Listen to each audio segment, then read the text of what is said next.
welcome to Naptime Liturgy. In this series, Short and Sacred, we're walking through all 150 Psalms one by one. The intent is not a deep dive or a study, but just a pure reading of the poetry and a few of my honest reflections.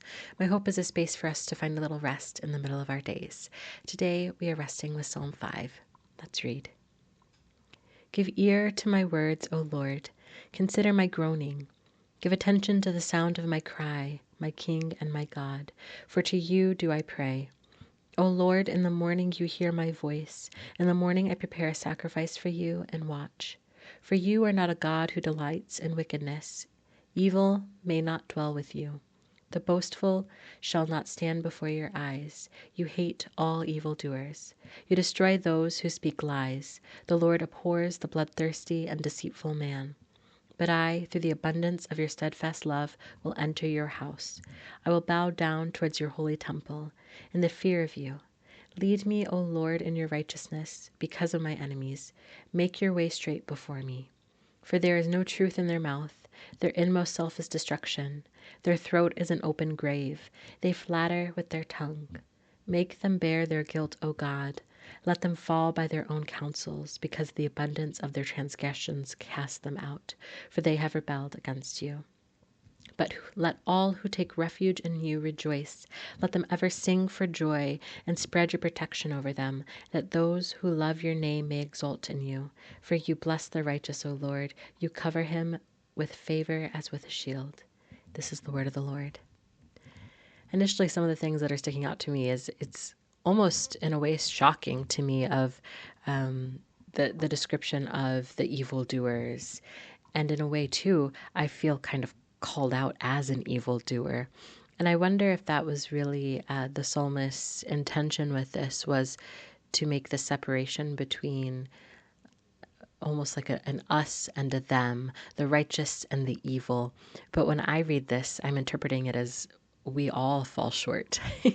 Like when I'm reading this, it's the boastful, people who speak lie, deceitful men, people that delight in wickedness, people that open their throat to speak evil, flatter with their tongue, just this bearing of guilt. So it's just this guilty people.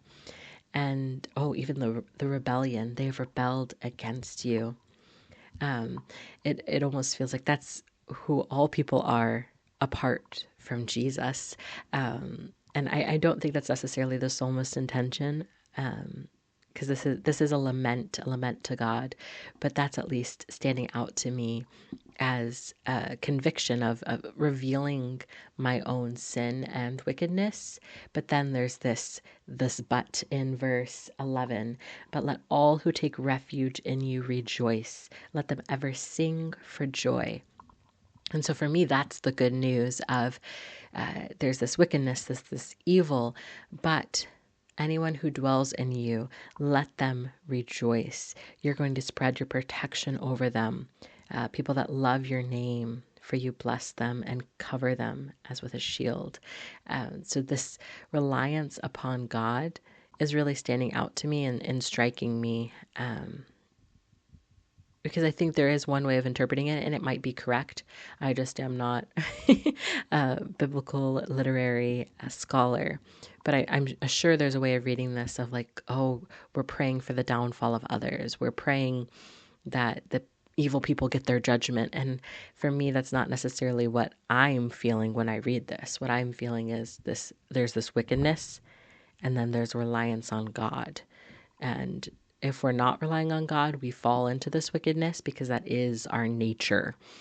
We are sinful by nature. And so it's not necessarily like this sinners and not sinners. It's more like people that rely on God and people who aren't relying on God to cover their sins. And so that's what's standing out to me in this one. And even this groaning and crying out to God, these laments hit me with that, because there's been moments in my life where I don't quite know what I'm praying for, but all I can do is cry out to God.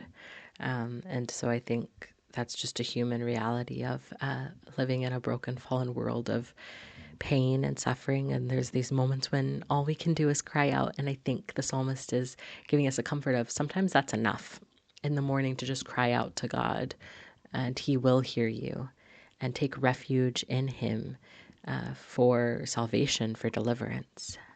So that's some of my thoughts on this one.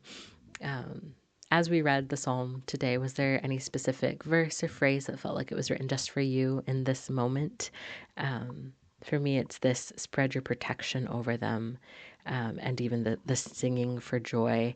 I think sometimes I get so caught up in my own troubles that I lose the idea of, in these troubles, I'm being protected by God, and that I can sing in joy because he has me and he has my back, and he has me covered. If there was something that stood out to you, feel free to share it in the comments below, and we can meditate on it together.